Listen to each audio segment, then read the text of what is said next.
nek ono sing ngomong bahwasanya syafaat milik Rasulullah Muhammad berarti telah menyesatkan umat.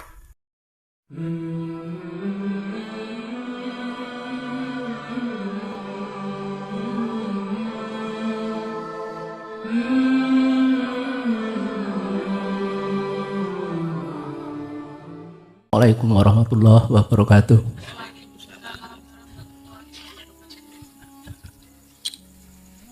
Ngeten Kiai. Mriki niki sih utaminipun masyarakat Banyumas niki nembe napa nggih? Remene nderek niku selawatan niku. Tempundi-pundi diburu. Wonten pundi panggeran. Nggih wonten saking Habib lho sinten mawon tapi nggih niatipun saya kangge nambang ibadah. Lah niku umpami dipun pandang saking 4 zikir niku menawi sholawat ingkang sareng rame-rame ngoten niku kalebet ingkang syariat hakikat napa pripun dokter anu Kiai mun keterangan ingkang jelas katen lho. Nggih. Sampun nggih. Kul katakan Muhammad lillahi ku tetep kedue Allah apa asy-syafa'atu syafaat jami'an kelawan sekabehane. Kalau nggak salah itu surat dibuka Al-Qasas ayat 44 ya, kalau nggak salah. Kalau nggak surat Al-Qasas surat Az-Zumar ayat 44. Al-Qasas dulu, barangkali saya salah menyebut. Nggih, Al-Qasas ya. Lillahi jami'an lillahi syafa'atu jami'an. Leres Bu? Mboten, sekarang Az-Zumar. Kalau gitu Az-Zumar ayat 44.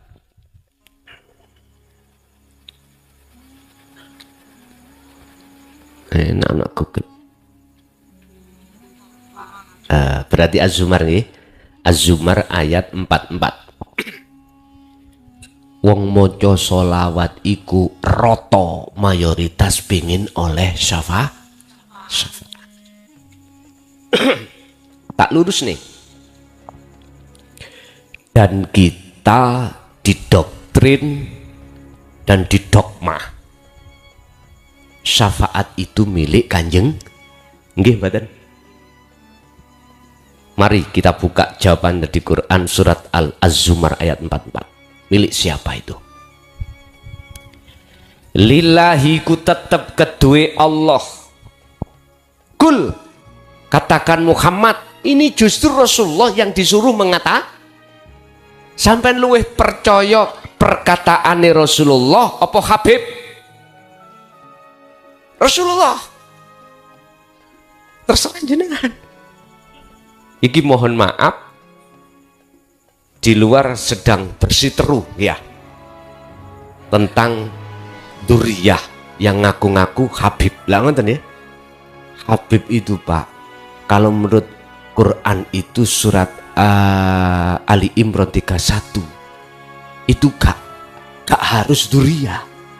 Siapapun yang hatinya sudah ma'rifat pada Allah itu Habib. Yang kutanyakan, yang ngaku-ngaku duriyah, yang kita sebut Habib, hatinya sudah ma'rifat Allah belum? Wis karena gitu aja. Bon, surat Az-Zumar ayat 44. Ayo, kita bedah. Biar ngaji ini tambah hidup. Kul katakan Muhammad, iki Rasulullah langsung. Lillahi ku tetep kedue Allah. Apa asy-syafa'atu? Apa asy-syafa'atu utawi pertolongan, ya? Jami'an kelawan sekabehane. Katakan Muhammad bahwasanya pertolongan itu semuanya milik Gusti. Nek ono sing ngomong bahwasanya syafaat milik Rasulullah Muhammad, berarti telah menyesatkan umat. Aku tanya, Muhammad ibnu Abdillah makhluk napa khalik? Oke, kita makhluk napa khalik? Buka dalam surat Al-Kahfi ayat 110. Kul, katakan Muhammad, innama ana basyarum mithlukum. Rasulullah sendiri ku berkata, bukan cangkeme Habib. Nyun sewu lho ya, cangkem itu kan ya bahasa tuh.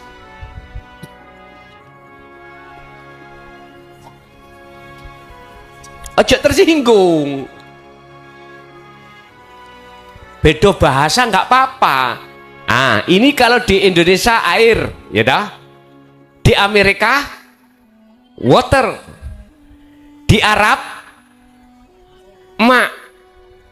Tapi di sini Banyumas apa? Banyu. Beda kok sebutannya, tapi ahad tunggal, gitu. Ngene kok gegeran.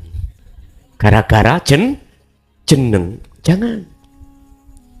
Nyun sewu, ini Rasulullah sendiri hak wallahi yang berkata atas dasar perintah Allah. Kul, katakan Muhammad, bahwasanya syafaat semuanya itu milik. Lah Rasulullah itu makhluk, jenengan makhluk, Rasulullah disuruh perintah. Diperintah Allah ngucap, kul, katakan Muhammad, Al-Kahfi tadi, innama ana basyarum mithlukum, itu Rasulullah.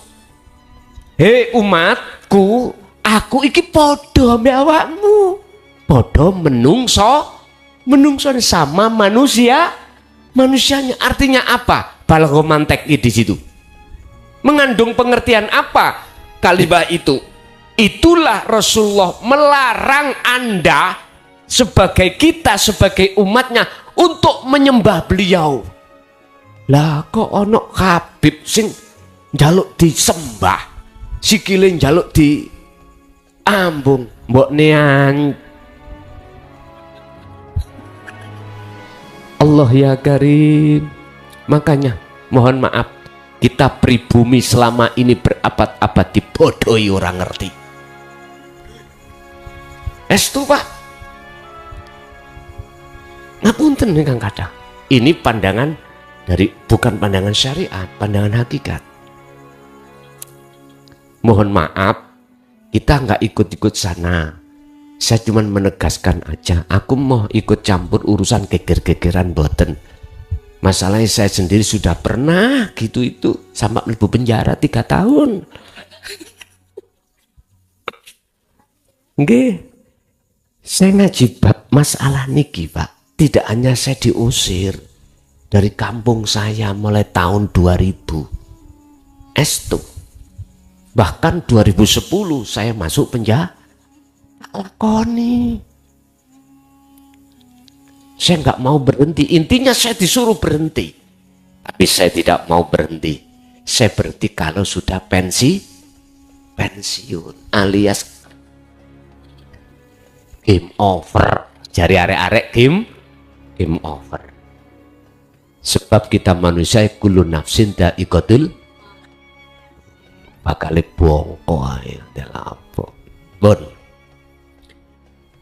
Ayat innama ana basarum misukum itu Rasulullah menegaskan, janganlah kau puja, kau puji, bahkan kau sembah aku, jangan.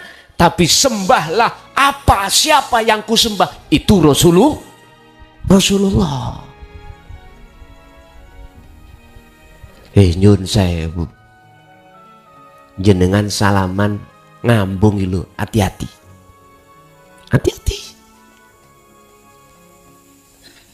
Hati-hati loh. Kalau secara jasmania saja dimaklumi karena itu hukum syariat. Sing nom luwih hormat nang sing tua. Anak birrul waliden terhadap orang tua, santri terhadap kiai. Kalau sebatas jasmania monggo, tapi kalau sudah masuk melampaui batas ruhania hati sampai mujana makhluke, inilah dil mudil syirik bongso khofi. Hati-hati. Mestinya ruhaniah kita menyembah, memuja, memuji hanya terhadap ilahun wahid. Inilah pendidikan Rasulullah Shallallahu Alaihi Wasallam. Mohon maaf Pak ya, estu jikalau ini terasa pahit, saya rasa tetap saya sampaikan. Sebab Rasulullah juga menyampaikan hal ini, walau karihal musyrikun huwallazi arsala rasulahu bil huda wa dinil haq liyudhirahu 'ala dini kullih walau karihal musyrikun. Walaupun beliau dicaci, dimaki, bahkan di Arab itu ya, di Mekah zaman waktu itu, upaya golongan tokoh-tokoh kafir Quraisy membunuh Rasulullah, merencanakan mau membunuh Rasul. Akhirnya muncullah asbabun nuzul, ayat hijrah. Rasulullah disuruh pindah ke Madinah, sehingga disebut sebagai golongan muhajirin, dan di situ ditolong oleh golongan ansor. Makanya disebut golongan ansor. Ya, Rasulullah tetap menyampaikan, walaupun ada upaya untuk beliau mau dibunuh.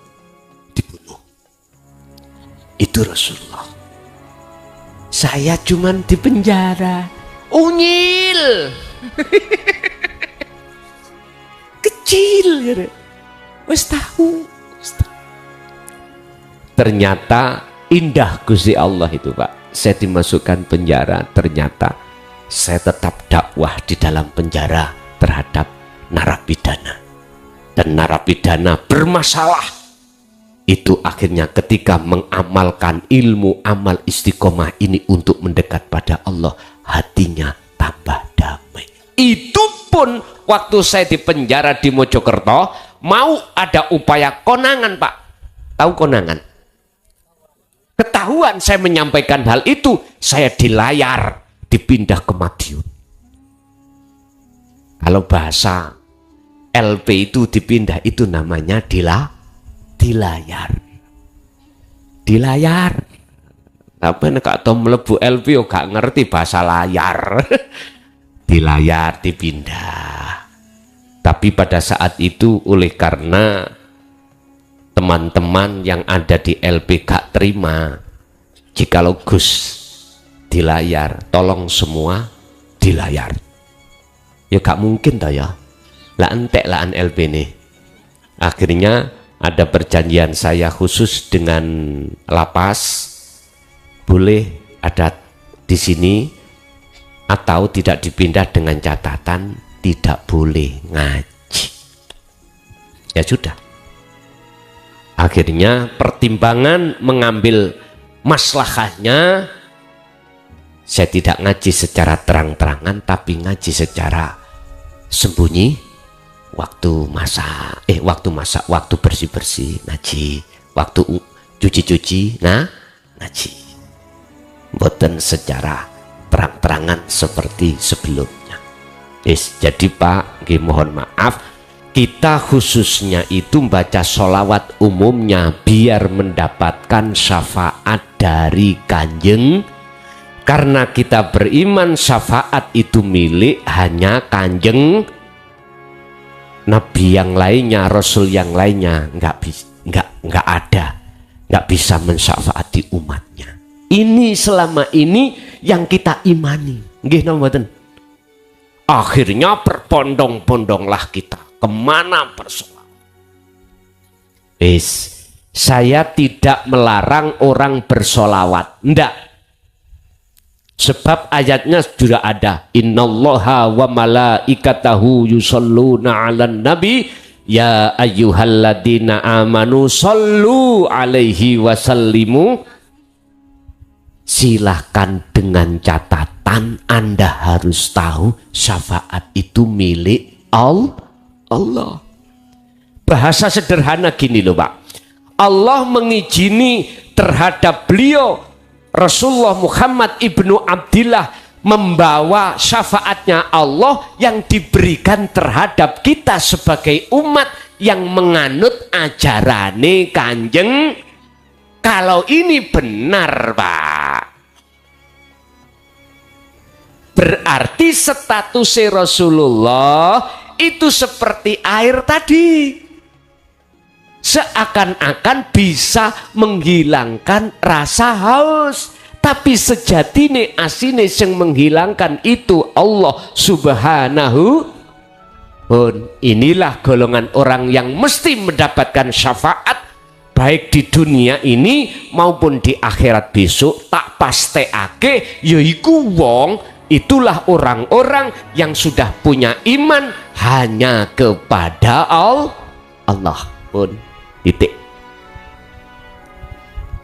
Silakan bersolawat ada, tapi tulung mestine Habib tadi jelas no dununge yang seperti apa solawat itu sehingga mendapatkan syafaat ini yang bagaimana mestinya diterangkan biar iman kita sebagai umat itu biar apa ya, biar benar iman kita, biar ihsan. Enggak dikongkon dijak joget-jogetan, dijak mojo sholawatan, tapi gak roh dunungi. Intinya gini, Pak, tanda kalau jenengan membaca sholawat dan mendapatkan syafaat itu ketika Anda bersolawat hati jenengan sertai dengan dzikir rasa, barulah Anda ini yang berhak mendapatkan syafaat. Dzikir rasa itu eling yang semua apapun syafaat itu terutama itu milik Gusti Allah. Ngoten lho, Pak. Nggih, ada lagi. Monggo. Coba mic-nya. Assalamualaikum warahmatullahi wabarakatuh. Pertama, perkenankan nama saya Muhammad Mukmin dari Karanglewas. Pertanyaannya adalah sesuaikan dengan temanya tadi adalah mengiksankan iman. Lah, ini yang saya tanyakan itu bagaimana cara mengimankan ihsan. Karena kita sudah tahu semua bahwa salah satu sifat Allah itu adalah mukhalafatul lil hawadisi.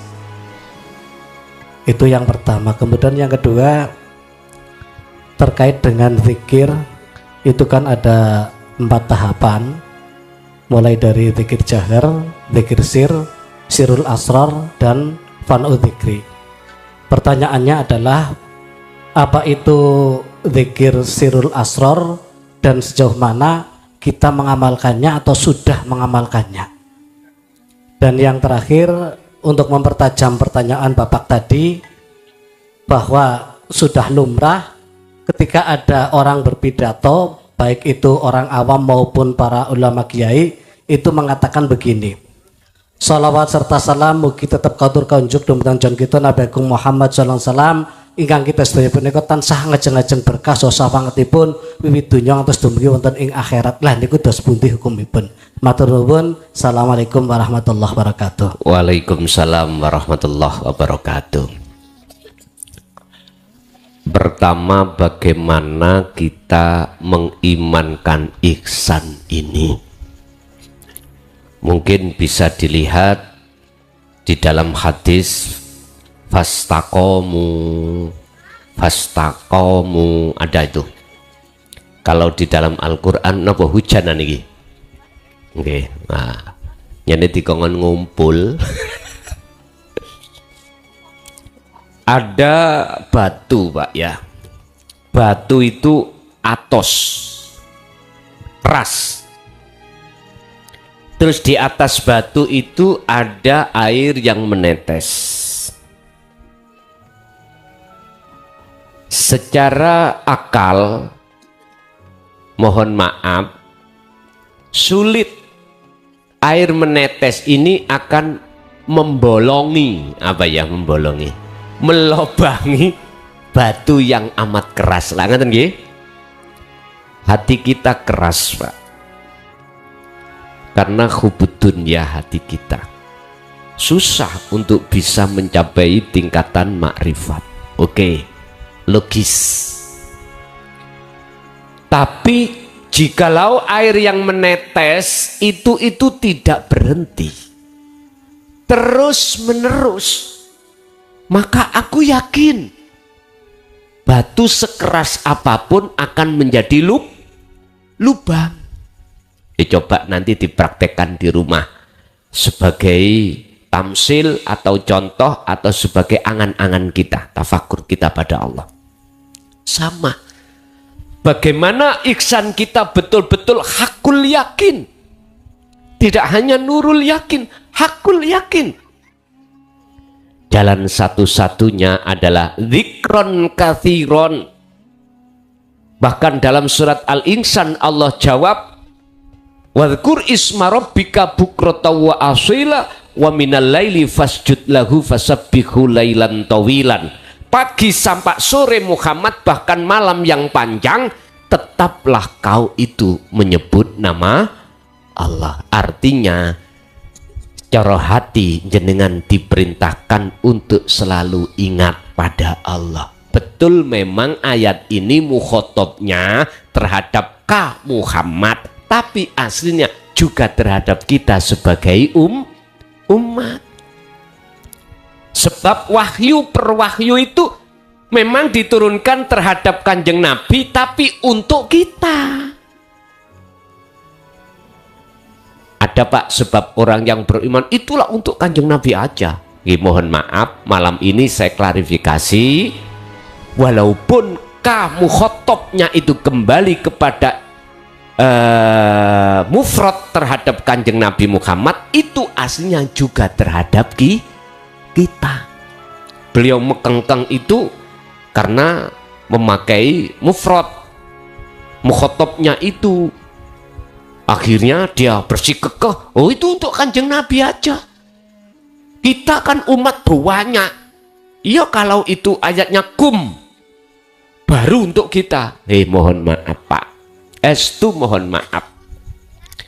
Kita dididik di pondok pesantren itu ada ilmu nahwu, ilmu sorof, ya tah? Ada ilmu fikih, ilmu hadis, ilmu Quran, balaghah mantek.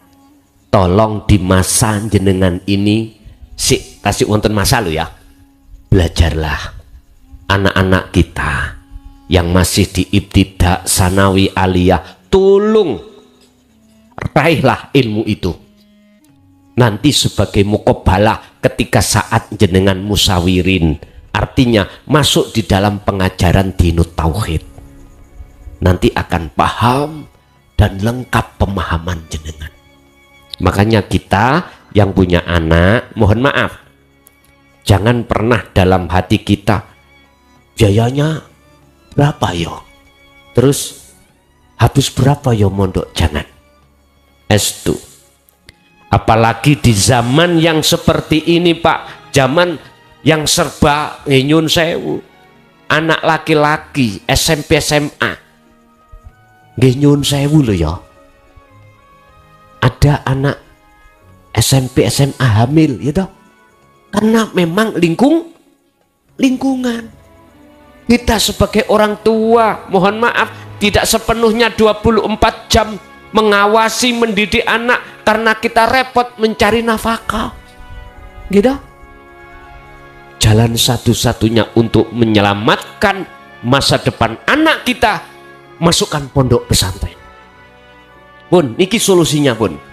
Percaya dan tidak percaya, inilah sebagai jawaban yang akan mencetak penerus Kanjeng Nabi Muhammad Sallallahu Alaihi Wasallam. Banyak Pak sekarang itu belajar ilmu ning YouTube. Ngapunten loh ya. Tapi mohon maaf kalau tidak kita masuk dunia pesantren. Kita itu bisanya ngomong tapi gak bisa baca kitab. Nggih. kuncinya jadi ulama iku kudu bisa baca kitab kuning utawa kitab gondol. Lah bagaimana mungkin kita akan bisa membaca kitab gondol kalau nahwu shorof itu tidak kita kuasai? Nggak iso. Lah nek umpama gak iso maca kitab tapi sering ning panggung ceramah iku dudu ulama, iku penceramah. Biasane iku nggih mohon maaf nek tak dengarno iku kok yo sifate iku ngobong katul, tahu katul sampean? Ya, hati-hati. Aku yakin kalau jenengan iku sudah didesain di dalam pondok pesantren sampai tingkatan apa namanya ketauhidannya, itulah kalau boleh saya katakan sebagai tabi'ina sholihin, penerus Rasulullah. Kita nggak butuh sebagai pengakuan nasab, nggak butuh. Ilmu Rasulullah itu di jalur dua, ada yang meneruskan lewat nasab disebut duriyah, ya dah. Ada yang dari sudut sayyid itu apa, orang dekat beliau, para sahabat, tapi nggak ada hubungan. Nah, ilmunya dua-duanya sama. Inilah yang wajib disebut habaib. Ini kekasih Allah sebagai tabi'in. Untuk mencapai habib itu syaratnya bukan nasab. Amanu wa taqau, iman dan takwa pada Allah, baru bisa menuju ke situ. Yun sewu, kita lihat bagaimana karakter Rasulullah di dalam Al-Quran, sifatnya bagaimana. Wa ma arsalnaka rahmatalil ngalamin. Laqad kana lakum fi rasulillahi uswatun, kasih contoh mboten gacor ngeten iki. Niki lak gacor ah. Ngerti gacor amen? Uswatun hasanah itu mempelajarkan. Nek khuswatun hasanah memberikan contoh. Uswatun Rasulullah langsung memberikan contoh. Beliau memberikan contoh, sebelum memberikan contoh, beliau itu sudah melakukan terlebih dahulu. Kalau mau itu kadang-kadang kita bicara, tapi kadang kita belum melakukan. Niki hati-hati. Hati-hati. Rasulullah malah uswatun hasanah.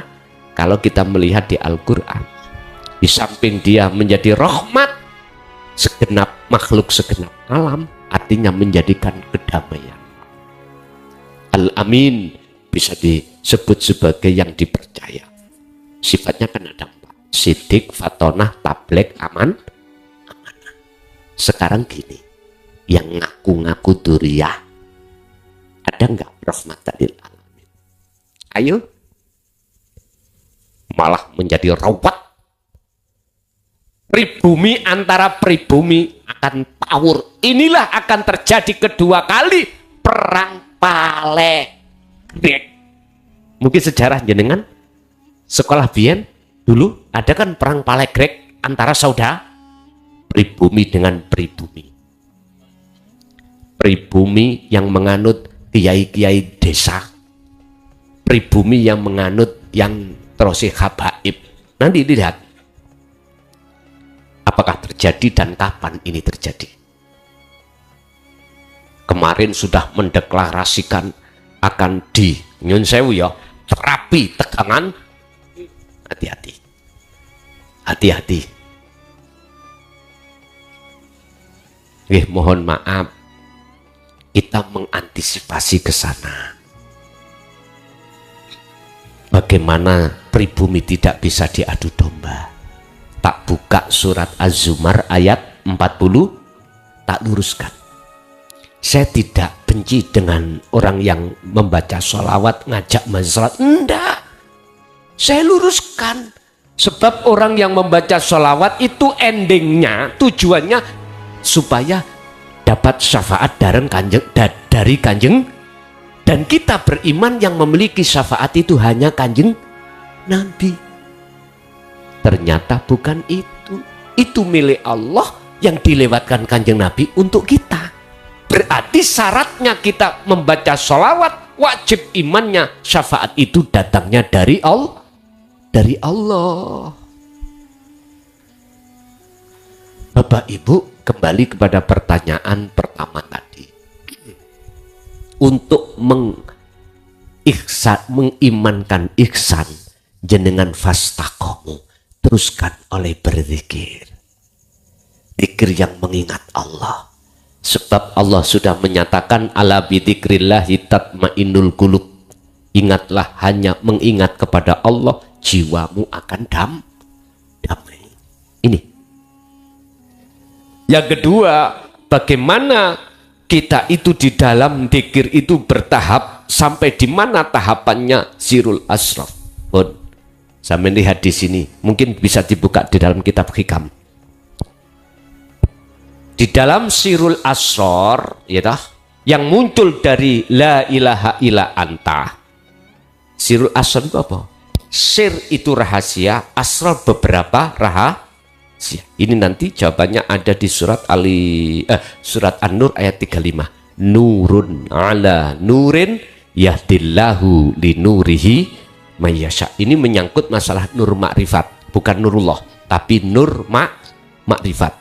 Yang nur makrifat itu dari Nur Muhammad. Ngeten. Di dalam dzikir sirul asror itu, yaitu dzikir yang tidak mengucap bila suwarin wa kalamin wa lafdin wa ismin.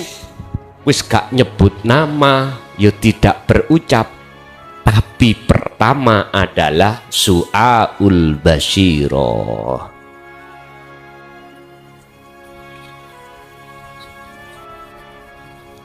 Apa su'aul basyirah? Merasakan kalau Allah hanya ilahun wahid, hidup kang sejati, yaitu Allah subhanahu wa ta'ala. Di dalam diri kita dan di luar diri kita lah sang yang berperan. Segala hal apapun yang muncul dan timbul itu sumbernya dari Allah subhanahu. Allahu khalaqakum wa ma ta'malun. Allah yang menciptakan seluruh makhluk. Wa ma lan opo tak maluna kang doa gawe sira kabeh iku sangka Gusti Allah, bukan dari kita sendiri. Artinya kita harus mengasah terus zikir su'aul basyirah, rasa tadi, rasa dalam hati. Rasa itu apa? Iman. Kita harus terus mengasah iman itu setiap saat dan waktu. Contoh, waktu sholat, sebelum kita takbiratul ihram, hati sampai harus yakin atau merasakan. Bisanya Anda takbir itu karena ada yang mentakbirkan, tidak bisa takbir sendiri. Inilah kata Nabi Musa di dalam surat Al-Baqarah ayat 54. Innakum dolamtum anfusakum bittikhadikumul ijlah. Hei kaumku, sesungguhnya kau telah dolim pada Allah. Bentuk dolim pada dirimu sendiri. Rupanya apa? Bittikhadikumul ijlah, menjadikan anak sapi sebagai sesembah. Artinya nyun sewu, atiku mau iman, sukaria, bersukaria terhadap sapi. Artinya gambar sapi ada di dalam hati. Bittikhadikumul ijla, dengan bentuk kamu telah menjadikan anak sapi menjadi sesembahanmu. Iki kacamata hakikat, bukan syariat. Bukan sapi pedet-pedet wujud mboten. Apa? Ning ati ono rasa iman bahwasanya sing ngaji metu iki teko klason, atiku ngunu, berarti sama halnya saya menyembah pedet. Tahu pedet nih? Pedet itu anak sapi. Bagaimana caranya kita itu untuk bertobat? Fatubu ila bari'ikum, dengan cara faktulu anfusakum, lepaskan rasa keakuan dalam dirimu itu yang melakukan, dilepas. Inilah maksud su'aul basyirah. Ini sama halnya su'aul basyirah itu ada di surah Al-Ankabut ayat 5. Allah dawuh, mangkana yarju liqa Allah fa inna ajalallah la'at. Barang siapa dalam hatinya ingin bertemu Allah, ada keinginan untuk bertemu Allah, karena ada rindu. Mengapa demikian? Karena jenengan sudah mendapatkan guru akhirat dan diwejang ilmu untuk mengesahkan Allah. Mesti rindu sampean untuk selalu bertemu Allah. Waktu sholat ingin ketemu Allah. Barang siapa di antara kamu sekalian ingin, dalam hatinya ada keinginan, harapan untuk bertemu Allah, fa inna ajalallah la'at. Allah berjanji. Nih, niki sampean kecoki. Allah berjanji pertemuan mesti terjadi. Allah berjanji dalam waktu yang sudah Allah tentukan pertemuan itu terjadi. Entah ketika sholat, entah ketika zakat, sedekah, puasa, haji, atau kerja, atau waktu makan, atau apapun. Tanda nih bertemu Allah tadi. Ada 3 hal tadi yang saya katakan di depan. Apa? Dalam hati sudah lepas keakuan diri. Nomor 2, dalam hati muncul akunya Allah semuanya yang melakukan. Yang ketiga adalah hati terasa damai. Kalau ini sudah sampean pupuk terus sampean bangun su'aul basyirah, maka lanjut yang kedua, tahapan di sirul asra yang kedua, ainul basyirah. Apa? Bertemu. Melihat itu satu paket dengan bertemu. Syariat saya dari Mojokerto ke sini numpak mobil. Torikohnya jalannya tol. Hakikat tujuan bertemu jenengan. Kalau sudah sampai ke sini bertemu jenengan, inilah makrifat. Syariat sampean bertemu Allah apa? Ilmu. Udah disampaikan. Terus torikohnya semua aktivitas ibadah murni atau tidak? Yoiki torikoh sing mutasil yang dilakukan Kanjeng Nabi. Wis tak kadani. Rasulullah pada saat itu segala ibadah baik murni atau tidak murni beliau jadikan sebagai jalan untuk bertemu Allah. Ini hakikat. Ini thariqah maksud saya. Lah hakikatnya, tujuannya adalah bertemu Allah. Berhubung ilmunya sudah disampaikan, otomatis dalam diri hati jenengan ada keinginan bertemu Allah. Ketika saat sudah bertemu, maka disebut ainul basirah, melihat wujudnya Gusti.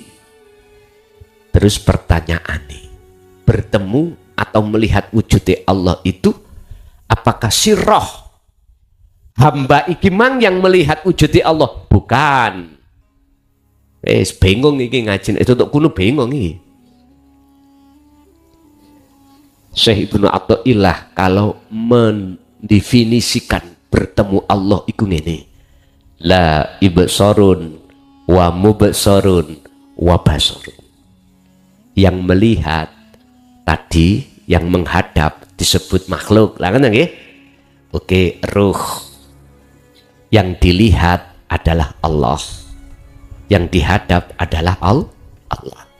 Terus yang ketiga, yang melihat mata disebut mata. Ketiganya itu fana. Nama-nama tiga itu fana. Hilang. Terus yang ada siapa? Yo yang ada. Siapa yang ada? Bukan dalam sifat wajib Allah pertama wujud. Sing wujud cuman Allah, bukan Allah nama yang fana. Tadi Al-Quran menjawab laisa kamislihi syai'un, sesuatu yang tidak bisa kau sebut, sesuatu yang tidak bisa kau serupakan dengan yang lain. Makanya tadi saya katakan, Pak Bu, ini loh nek dereng dong belum paham, disimpan keterangan ini tadi. Cukup jenengan iki teruskan dzikir itu. Walaupun dzikir sampean belum kemakrifatan, lakukan terus. Dalam satu makalah Ibnu Athaillah dawuh, la tatruk adzikra.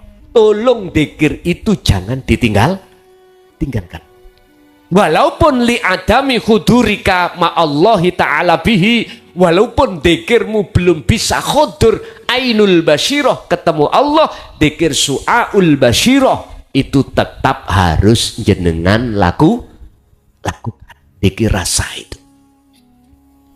Don iki gampangane air yang netes, walaupun air walaupun belum bolong, namanya batu yang keras, jangan pernah berhenti olehnya netesnya air. Terus neteso. Terus. Nanti pada waktu yang telah ditentukan, bolongnya atau lubangnya itu mesti terjadi. Urusan bolong itu urusan Allah. Sing penting jenengan iki ra tinggal, tidak meninggalkan dzikir. Dzikir ada jahri Pak, diucap di lisan Allah. Dzikir sirri Pak, hanya diucapkan di hati Allah. Yang kedua sirul asor Pak, dzikir yang sudah tidak ngucap, itu yang kita bahas itu. Nanti kalau sudah ainul basyirah, itu sudah terjadi, laksana ngene. Yun sewu. Niki napa niki?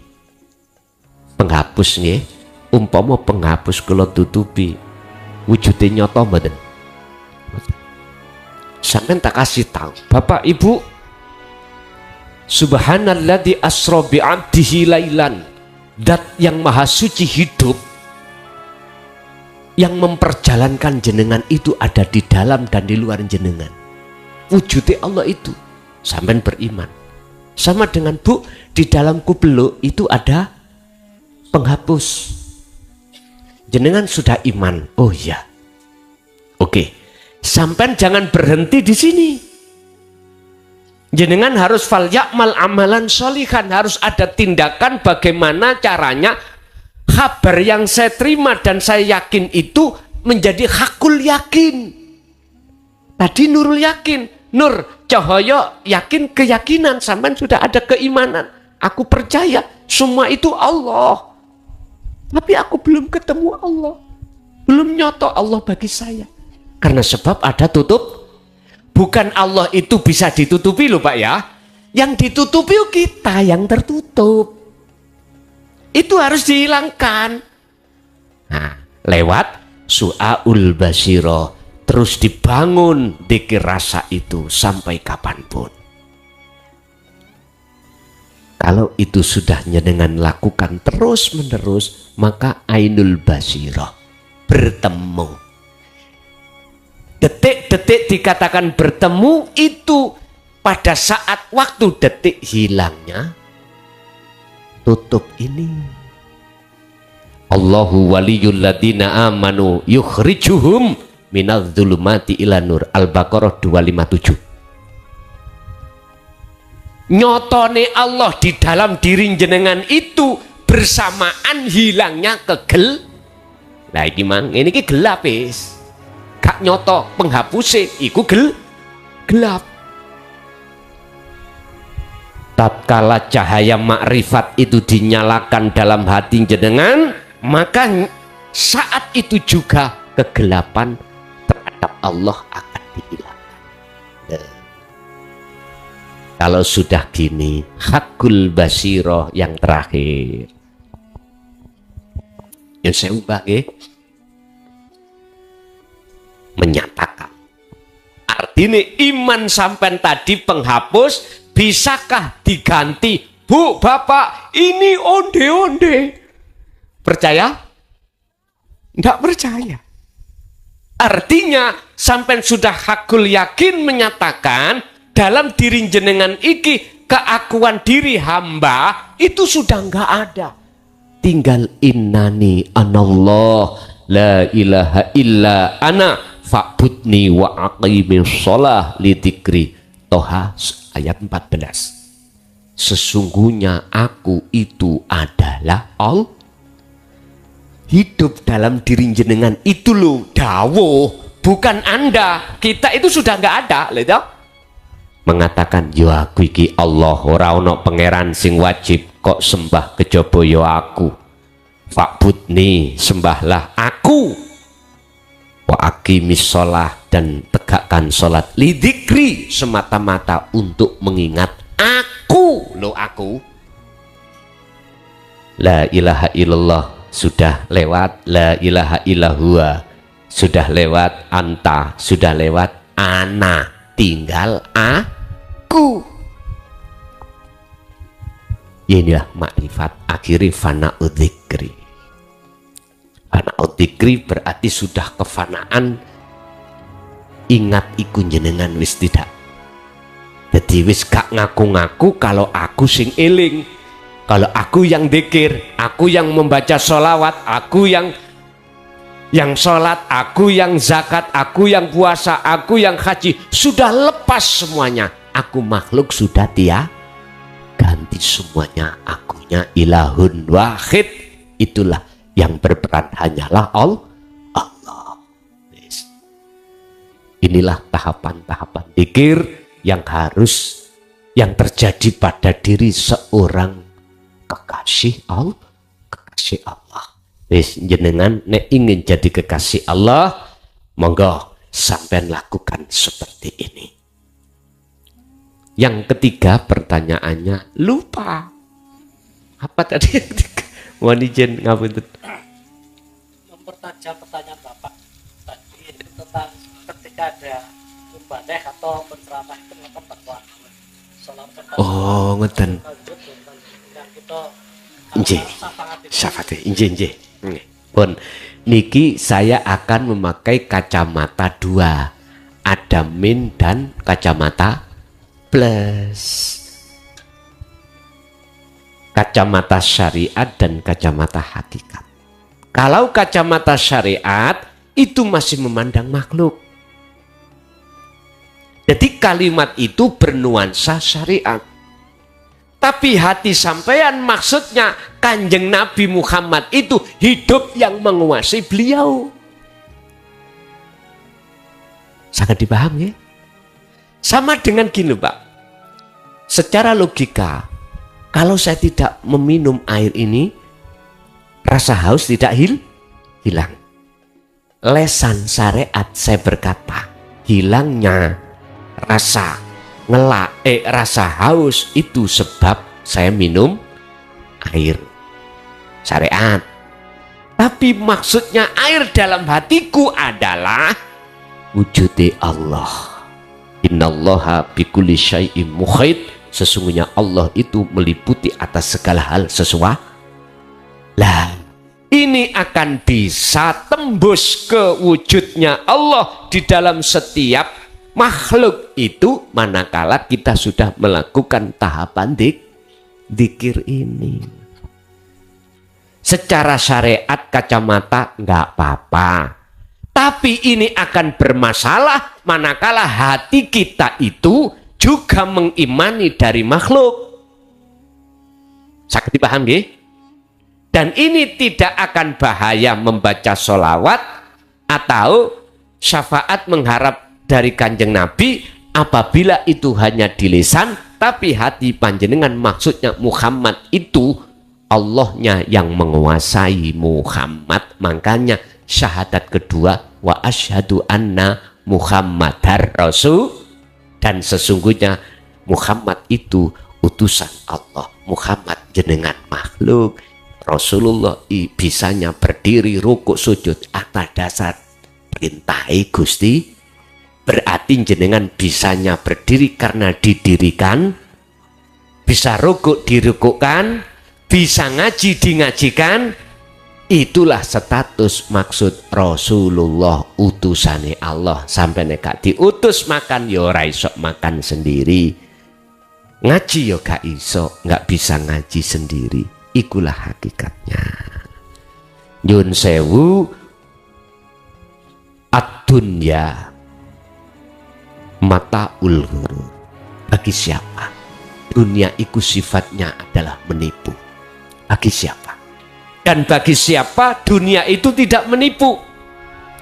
Nyun sewu, urusan dohir, urusan dunia ini bagi kita yang belum ilahun wahid, belum bertuhan ke esa, maka akan bahaya.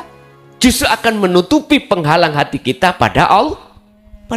Tapi bagi panjenengan, kalau sudah ilahun wahid, hati jenengan sudah memegang sirul asrar dengan tahapan dzikir mulai syu'aul basyirah sampai hakul basyirah, sugiyo koyo opo, kayao koyo opo, fisik jenengan urusan dunia, urusan istri, suami, anak, harta benda, dan semua itu tidak akan membahayakan jenengan. Justru semua itu akan menjadi kendaraan jenengan untuk berwasilah bertemu dateng Gusti Allah. Tergantung. Itu tadi, jenengan syariat tok apa sak hakikate. Kalau syariat tok ya bahaya, kalau sak hakikate sekalian hakikate nggak akan bahaya. Sebab dalam salah satu ayat Allah katakan wabtaghi fima ataqallah darul akhirah. Tolong urusan ruhania, negeri akhirat, raihlah. Satu sisi bagianmu di dunia jangan kau tinggalkan. Bagian dunia berarti syariat, bagian akhirat berarti hakikat. Ini dikatakan juga pada diri Rasul dalam surat Al-Isra ayat 1 yang mengkisahkan sejarah Isra dan Mi'raj. Isra dan Mi'raj. Isra perjalanan dari Masjidil Haram ke Masjidil Aqsa. Iki adalah syariat. Dari masjid ke itulah perjalanan jenengan di syariat. Tetapi jangan berhenti, harus mi'raj. Perjalanan Rasulullah dari Masjidil Aqsa ke Sidratul, lepas landas coro pesawat, tinggalkan dunia, hati sampai tinggal no kesenangan dunia, walaupun secara jasmani campur dengan urusan dunia, biar nggak terpengaruh ruhaniyah, langsung naik menuju Sidratul Muntaha. Inilah suluk menuju wusul. Maka biar tidak menjadi dunia ini pengaruh penghalang kita pada Allah, sistemnya jadilah kau seperti ikan yang hidup di laut. Walaupun airnya terasa asin, ikan itu tidak terasa asin. Artinya dagingnya ikan laut tidak bisa dipengaruhi oleh asinnya air lah. Nggak ada ikan laut itu asin. Nggak ada. Sampai mancing, sampai goreng nggak terasa tawar, tidak asin. Aneh, dia tiap saat dan waktu campur dengan air asin tidak terasa. Apa sebabnya? Karena dia hidup. Ikan tahu, ikan tempe, nyun sewu ya, ikan mati ya. Sampai uyai dulu, sampai goreng asin ndak? Asin. Aneh bin ajaib nih. Karena apa? Ikan tempe tahu iku ikan mati. Artinya hati kita manakala kegolong hati yang mati, maka pasti terpengaruh dengan kesenangan dunia. Kalau hati kita tergolong hati yang hidup, ya masih jabatan sama presiden, nggak mungkin dolim pada rakyat, nggak mungkin korupsi. Karena dia sibuk hatinya berzikir dateng Gusti. Nggih niki rahmatan lil alam. Jadi mboten napa-napa cara syariat Pak, jasmani, tapi berbahaya manakala rohaniah kita tidak berhakikat. Itu aja. Nggih. Sekali lagi Bapak, mungkin. Nah itu belakang nih kok ada. Assalamualaikum warahmatullahi wabarakatuh. Waalaikumsalam warahmatullahi wabarakatuh. Nggih, mengke tak tambahi Pak, tenang bonus nggih. Ngapunten Pak Yai. Nggih, jenengan berdiri biar bisa disoting. Badhe tanglet niki. Wau kan Pak Yai ngendikan mun nyampaikan bahwasane sekabeh tingkah laku utawa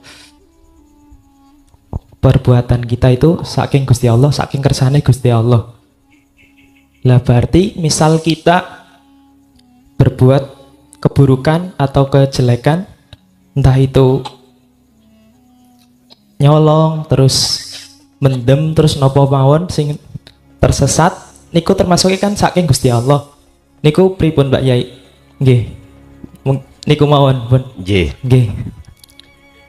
Inilah kiai sak donya ga iso jawab. Kecuali sing jawab Allah baru bisa. Artinya apa? Di dalam Al-Quran hujahnya ada. Jikalau baik datangnya dari Allah, jikalau jelek dari nafsumu sendiri. Ini dipandang syariat benar supaya kita biar tidak condong ke pekerjaan maksiat. Sekalipun yang menguasai di situ Allah.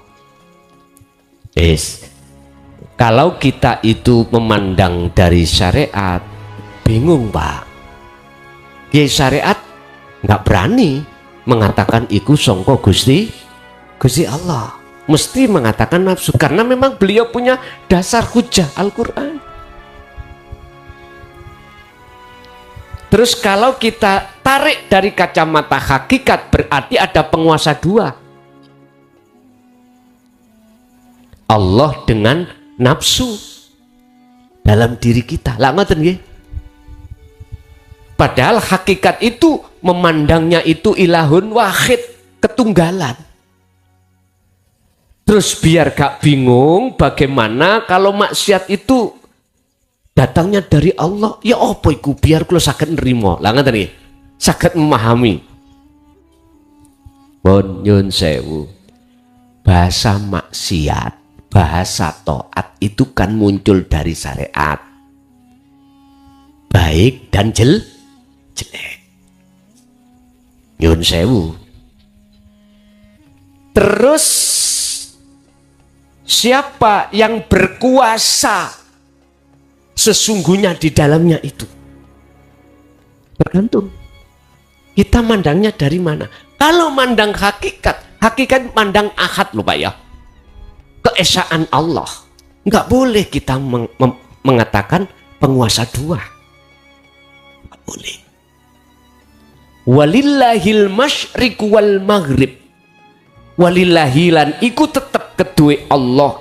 Apa al masyriku utawi sing nguasai jagat etan wal maghrib lan jagat kulon. Itu hanyalah Allah. Sampai akan paham dan kita tidak akan protes dan tidak menuduh ada penguasa dua manakala kita sudah sampai di hakul basiroh.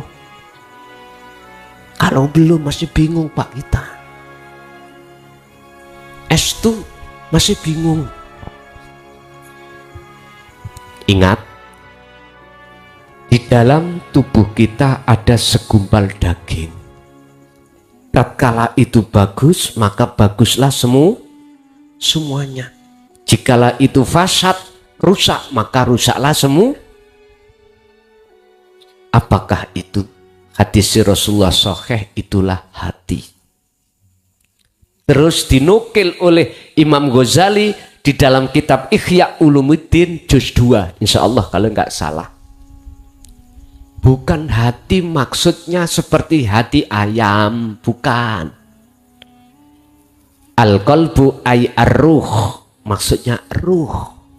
Jikalau ruh kita itu beriman ada dua, bahkan ada tiga, ada empat, maka rusaklah itu. Setelah itu maka rusaklah seluruh perbuatan jasmani kita Pak. Rusak. Di mata Allah, bukan di mata Akhirnya jasad kita ini gampang maksiat. Karena kita tidak merasa Allah dekat atau Allah selalu melihat kita. Nyun sewu, tombok togel niku dosa napa mboten miturut syariat? Larangan apa perintah? Nyun sewu Pak, saya tidak ngomong inisial loh ya. Saya pernah tahun 2001-2002 diparani kiai Pak, ulama, minta nomor. Mohon maaf ya, saya katakan ulama karena pandangan umum dia tukang ngaji. Kebebeng, tahu kebebeng Pak? Keterpaksaan, hutangnya banyak. Niku bilang sama saya, Gus, dudunono meresuk kemis iku piro muncule kanggo nyaur utang tok ae. Saya coba, mohon maaf. Ini tingkatannya kita sebagai tukang ngaji, isok ngaji. Apalagi yang tidak belas. Nah gitu toh.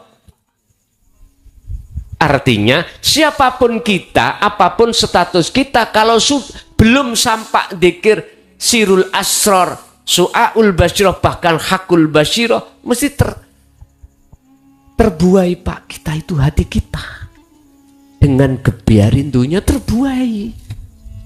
Sehingga kita akan buta pada Allah, akhirnya kita akan gampang dan berani berbuat maksiat.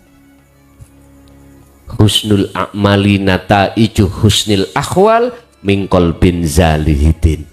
Syekh Ibnu Athaillah dalam makalah, perbuatan dohir jasad ini akan bagus itu tergantung sumber yang muncul, keadaan ruhaniah itu bagus apa ora. Bagusnya hati ruhaniah jenengan yaitu mingkol bin zahidin. Kalau di dalam Al-Quran, ini wajah tuwaj, ya wajah rasampen menghadap ke wajahi Gusti baru, itu benar.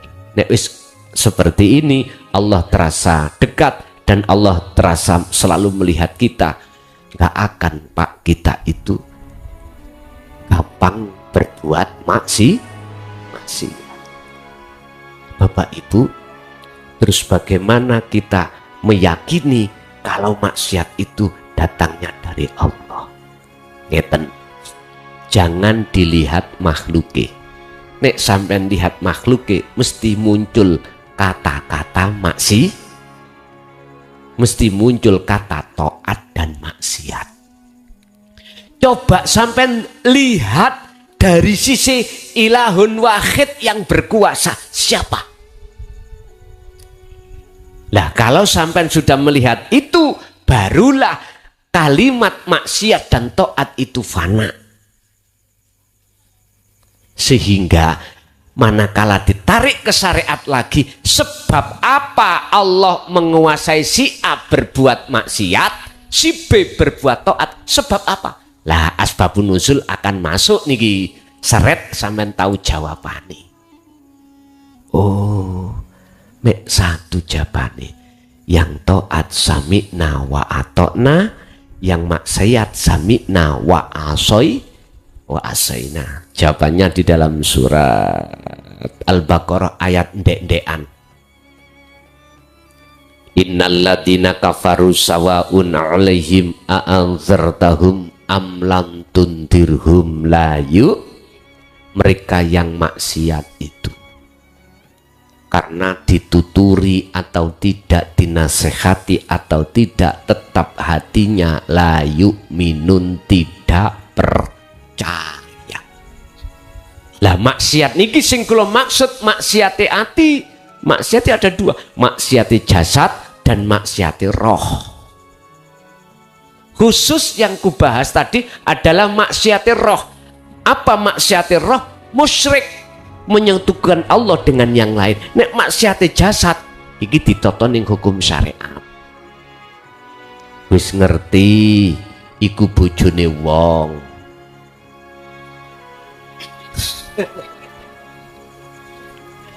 Paham nggih? Tapi ya apa Pak, lah sing wedok ya seneng. Sampeyan salahno ya apa? Tir padha irenge, sir padha seneng. Wis.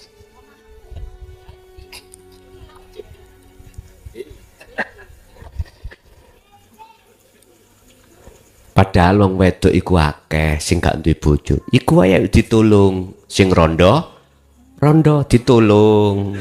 Ngoten nggih.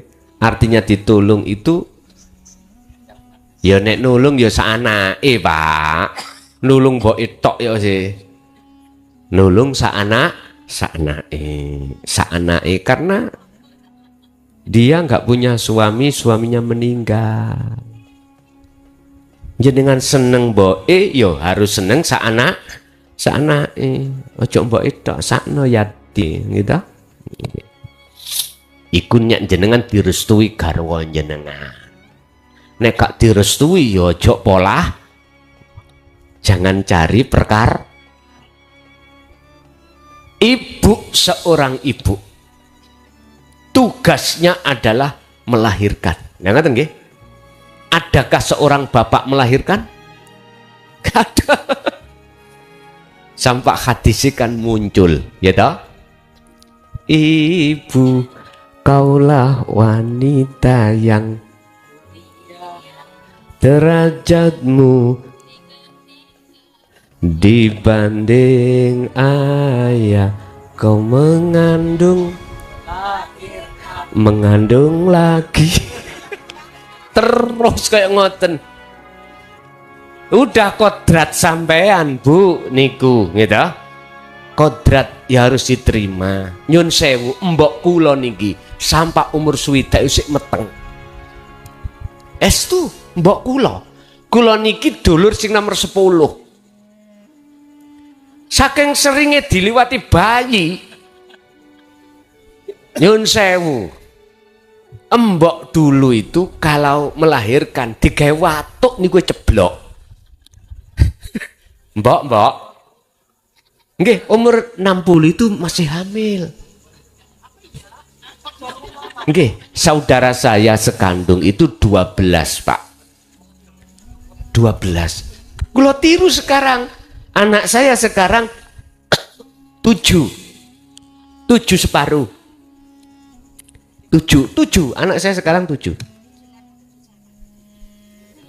Wis mboten saged bedakno kula. Wedoke pira lanang pokoke 7 separuh. Tahu 7 separuh nggih? Nah. 8 kurang didik ngoten mawon. Hampir 8. Saya harus di atas 12. Gak kalah dengan orang tua. Orang perempuan janganlah kau keluar kodrat. Kan ada perempuan sudah wegah mau hamil lah gitu nggih. Wis kok umpama saya bisa meteng hamil, saya gak njagakno seorang wanita meteng dewe. Berhubung saya seorang suami laki-laki mboten bisa hamil, ya harus sing hamil adalah istri lah gitu toh. Makanya janganlah wahai saudara kaum wanita, bila mana suamimu minta kau hamil lagi, ikhlas ridolah kau hamil lagi. Makanya kau ngandung lagi terus wis gak leren pun kok belakang dari situ toh. Jadi kita akan mengatakan tidak maksiat, tidak taat manakala melihat Allahnya. Sebab gak mungkin Allah itu berlaku maksiat. Kalau kita sudah duduk di akad, selain akad kan gak ada. Kan gak ada, Pak. Yang ada kan cuman Allah. Bagaimana mungkin kita makhluk yang tidak ada bisa melakukan maksiat taat?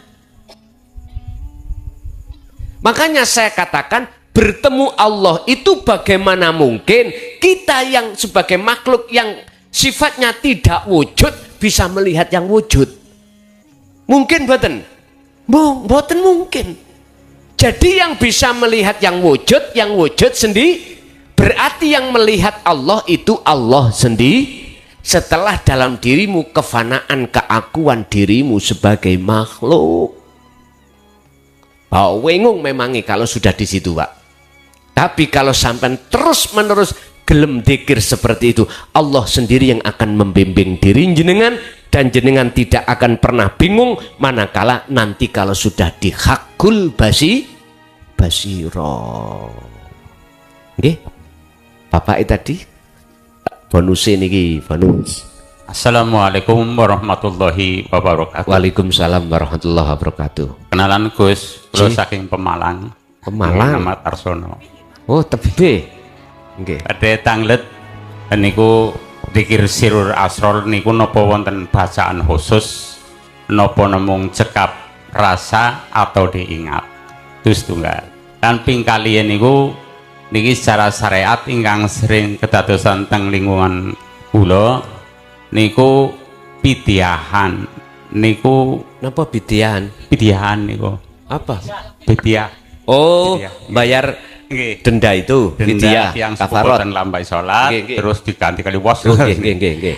niku cara syariat lah cara hakikat itu terus pundi Hmm. lan pintikone kula nggih awon-awon ngaos tauhid ingkang disebut mutakut seket Hmm. ngantos nggih sepriki teksih selangkung tahun wonten tapi mboten nate wonten bahasan tentang kerohanian napa teksih dalam tingkatan napa pripun sing akhirnya kula ngoyak-ngoyak Gus Mulason niki ten Tegal kula jogi teng mriki kula kok kejar niku amargi selami kula nderek ngaos tauhid tapi mboten kok mlebet teng kerohanian Nggih. mung hanya nggih niku teng syariat belaka niku Ngoten nggih. nggih cekap atur kula lan nyuwun ngapunten wassalamualaikum warahmatullahi wabarakatuh. Waalaikumsalam warahmatullahi wabarakatuh.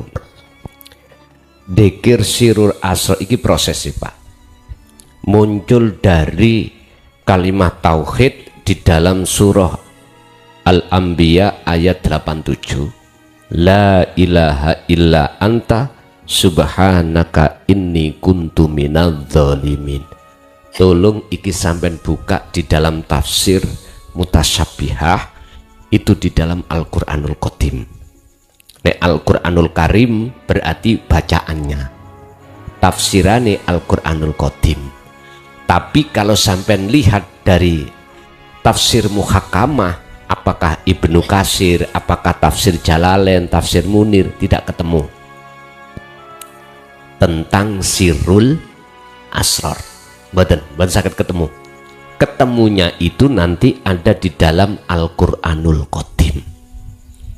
Yaiku wahyu Gusti Allah yang tersirat, yang ada di dalam hati jenengan.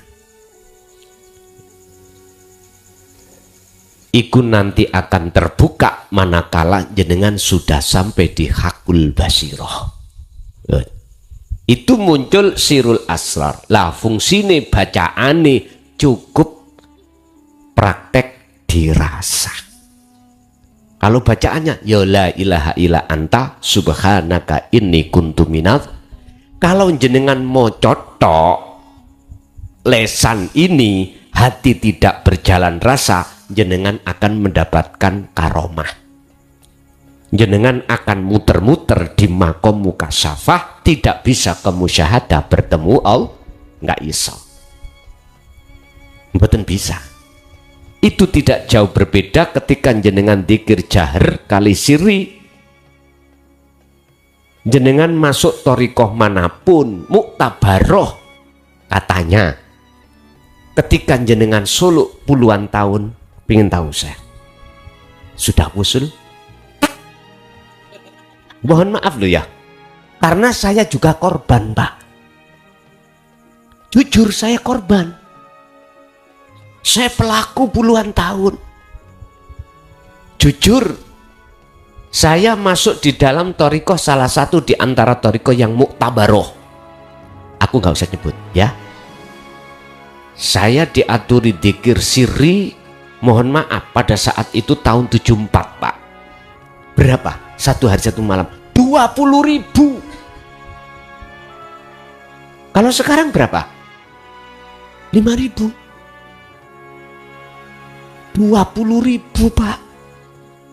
Tapi itu memang proses birriyadhah wal adhkar, memang proses itu. Tapi saya katakan, kalau terus sampean ada di dzikir itu, nggak bisa untuk dikatakan wusul di maqam musyahadah pada Allah. Kita endingnya nanti terminalnya di maqam mukasyafah, jenengan penuh karomah, jenengan akan mohon maaf, dalam mukasyafah itu jenengan itu tiap saat dan waktu itu gampang ketemu malaikat, keliwar-keliwari malaikat itu tahu malaikat arep ngambil bebek sampean, ketemu takok il kate nandi bebekmu tak joko kapan il, iki cara muhadasah ya, omongan pribadi, cara ruhaniyah ya sok minggu jam 10 siang. Loh, akhirnya ngomong kita pada bebek, bek bojone paman ngeten, atau paman bojone bebek, bebek aja dijukuk Gusti Allah minggu jam 10.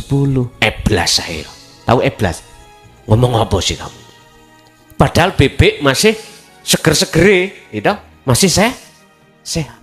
Gak mungkin. Loh, kejadian sungguh minggu jam 10 itu dia dipanggil oleh Allah, tidur gak bangun. Loh, itu babakan ilmu kasyaf, ilmu karomah, itu bukan ciri wali, bukan ciri kekasih Allah. Ada tamu datang seret mau curhat dan minta tolong. Karomah ngomong, karomah yang dibawa itu ilmu karomahnya itu ngomong nangoni hati jenengan. Orang yang datang tamu itu habis tengkar kemarin, mau pisahan, sing laki nempeleng, sing perempuan nyelatu. Begitu masuk, assalamualaikum, waalaikumsalam, duduk, tamunya durung ngomong. Langsung jenengan ngomong, kalau jadi suami laki-laki kalau nempelin tembok, jangan nempelin istri seorang wanita. Kaget mboten? Kaget. Loh, kok tahu?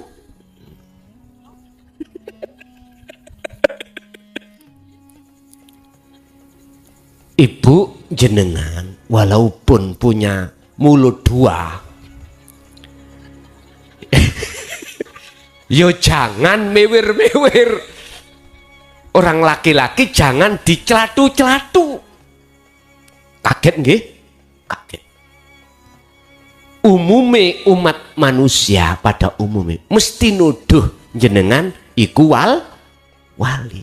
Buka ning Quran, ciri wali bagaimana? Ala inna auliya Allah la khaufun alaihim walahum cirine kekasih Allah itu hatinya gak gampang gelisah, gak gampang susah, khawatir, takut. Sebab apa? Hatinya itu wis yakin, sibuk kabeh sing ngatur Gusti pun. Aman tau?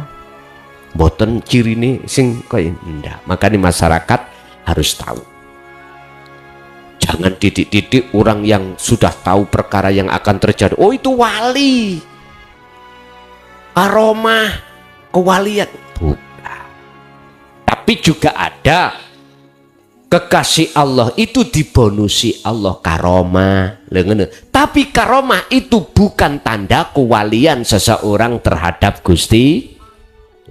Balik pada Quran.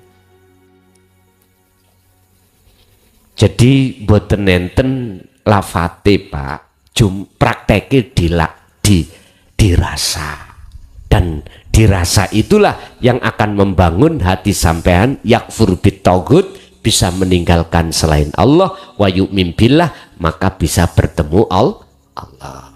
Yang kedua, lari fidyah. Bagaimana fidyah secara hakikatnya? Iku kan nyaur toh Pak, fidyah itu. Kadang syariat kita, orang tua kita sakit gak sholat 40 hari, akhirnya dibayar fidyah atau diganti sholat, disauri. Hakikatnya ya apa? Nyun sewu. Surat Al-A'raf ayat 172 dibuka. Al-A'raf 172.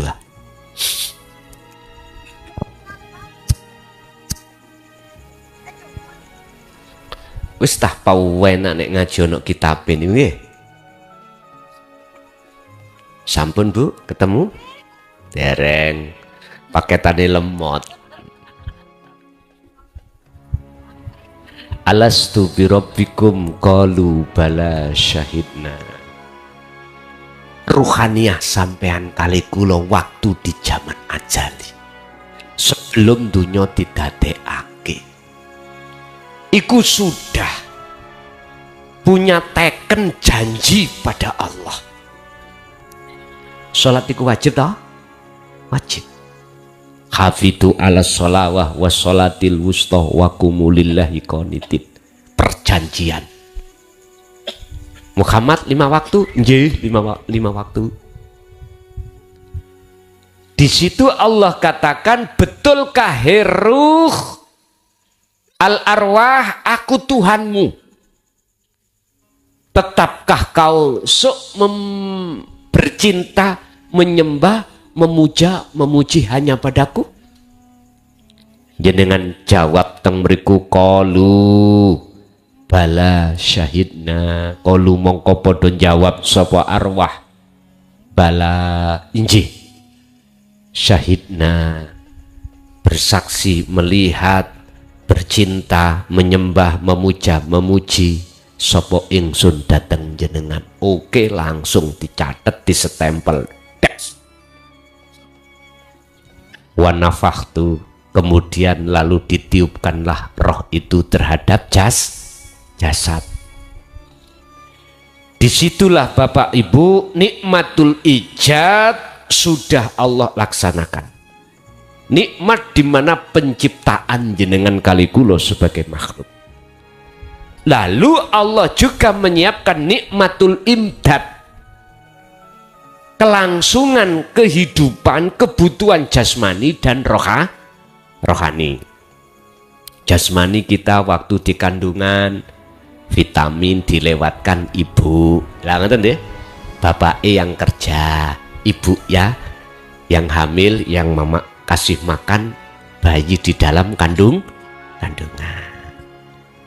Jangkep 9 bulan lebih. Mohon maaf Bu nggih. 2 kates luru, 2 monyor. Tahu monyor? Penuh dengan ASI. Monyor penuh asinya. Itu loh namanya kalau Jawa Timur monyor.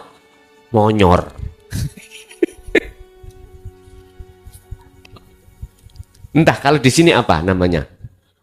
Besar nih loh Pak Bu. Mengker. Ngapunten ya. Niki fakta. Allah sudah menyiapkan nikmatul imdad terhadap bayi jenengan kali kula. Lah ruhnya bagaimana? Rasulullah mengatakan kullu mauludin yuladu 'alal fitrah. Bayi yang dilahirkan dari seorang wanita, apakah itu orang tuanya muslim atau ghairu muslim, tetap fitrah. Artinya fitrah, ruhaniyah sampean kali kula ini masih mulus menyembah Allah, menyembah ilahun wahid, masih syahidna. Makanya anak kecil, kata hadis, meninggal sebelum balik itu adalah langsung surga. Ini sebagai celengane orang tuh, celengan, tahu celengan ya? Nyun sewu, karena dia belum teringgapi dosa, belum teringgapi perbuatan yang melanggar hukum, karena bigori aklin belum balik. anak kecil itu laksana Kanjeng Nabi Adam di surga, tidak ikut kerja, pingin apapun itu keturutan. Pak, Bu, gule, datang gule. Si kecil gak ikut kerja, gule. Minta mainan, datang mainan. Nabi Adam gitu, Adam dalem Gusti, kui pingin urip terus ning negeri surga. Injih, apa sebabnya? Kepingin apa ae kula gak katik rekoso, soro-soro kerja, datang sendiri.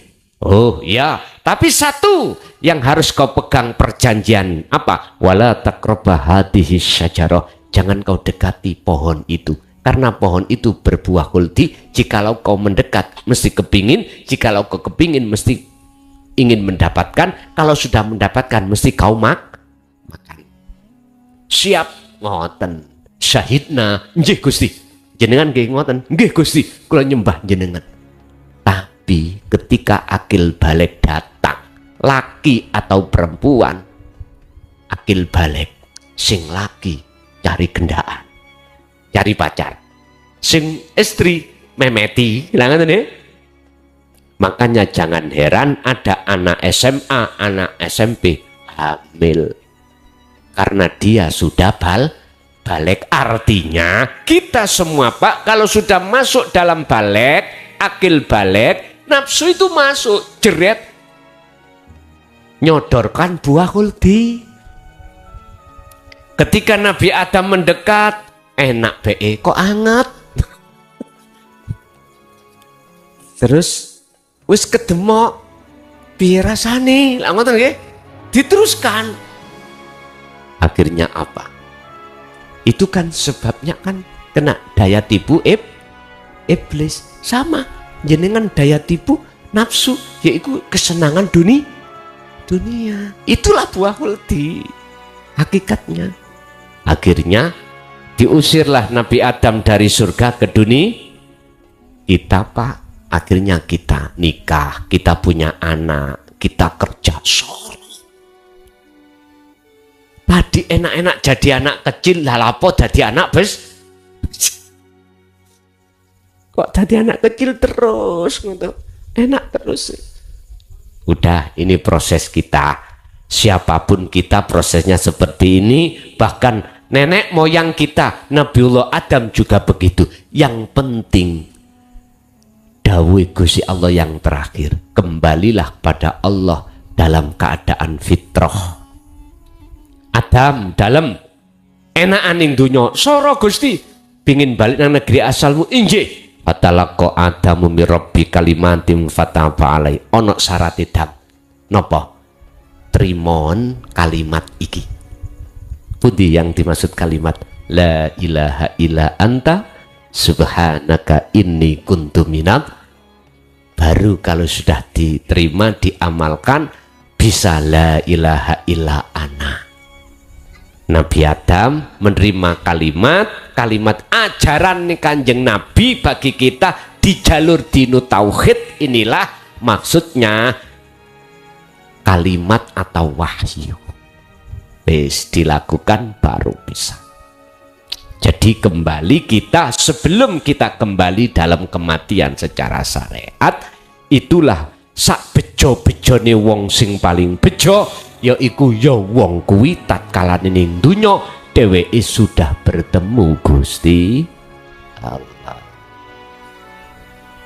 Jadi pertama fidyah tadi adalah sampai niku setelah meninggalkan perjanjian sampean.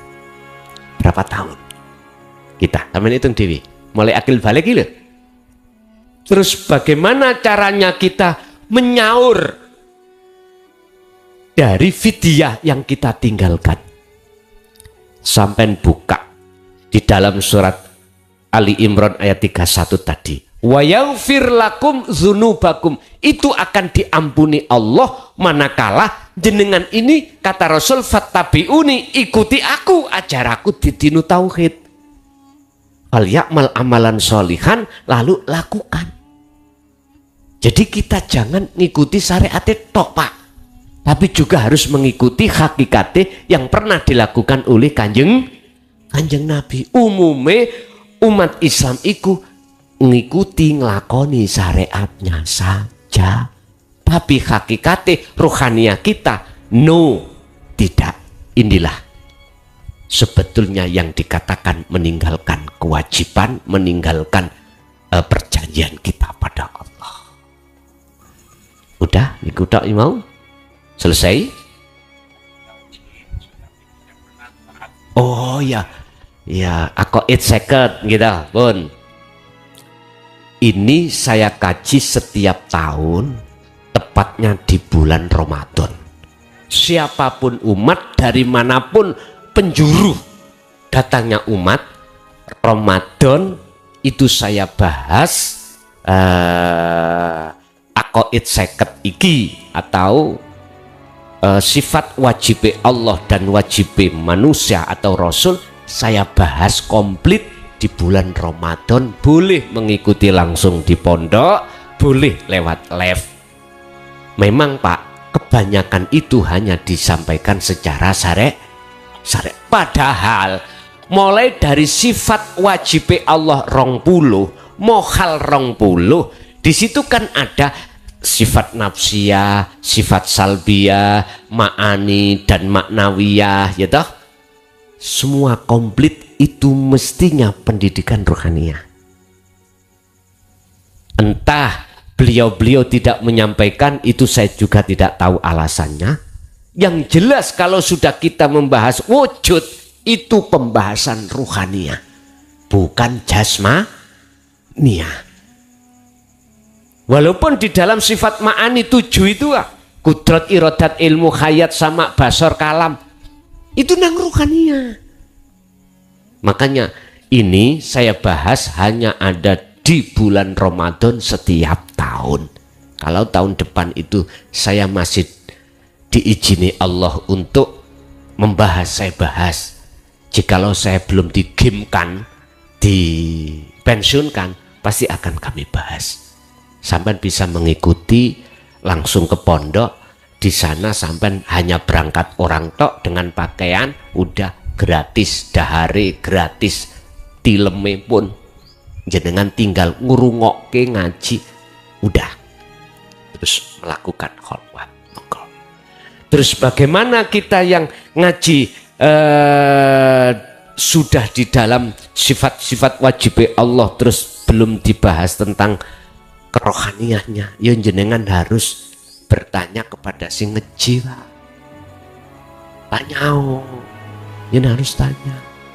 Dari kerohaniahnya itu keterangan wujud yang bagaimana, idam bagaimana, mukhalafatu lil khawadisi qiyamuhu binafsihi, sampak mutakaliman,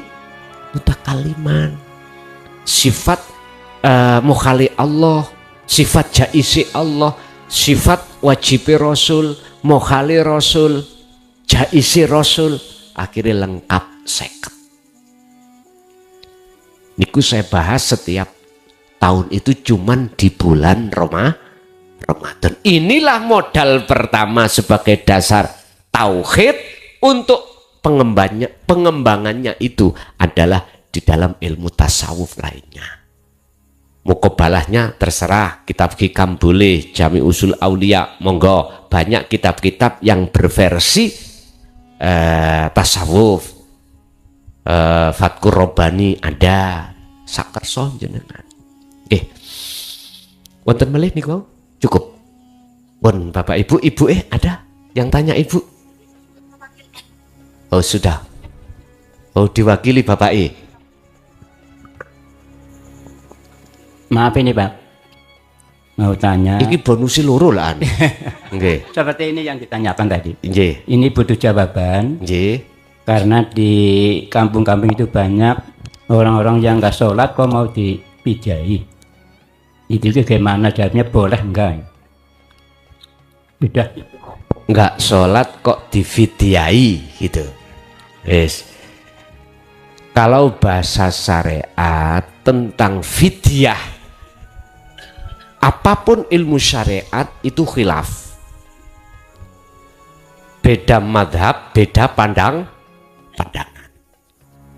Kalau saya menjawab secara syariat, mohon maaf, wong madhab iku nggih kathah, nggih sakersa. Boleh, karena dia awalnya juga bersyahadat, cuman belum cara bahasa sarengat, ya dah. Tapi kita tidak tahu ruhaniyah beliau mungkin lebih dekat pada Allah daripada kita. Mohon maaf lo ya, mohon maaf. Kadang-kadang ada seseorang itu untuk mencapai kepada Allah itu kan ada sistem dua, Pak. Wasilun dan majdubun. Kalau wasilun secara jasmani taat hukum syariat. Ruhaniyah berhakikat gandeng renteng. Indah. Cara orang berjalan kaki kiri juga kaki kanan.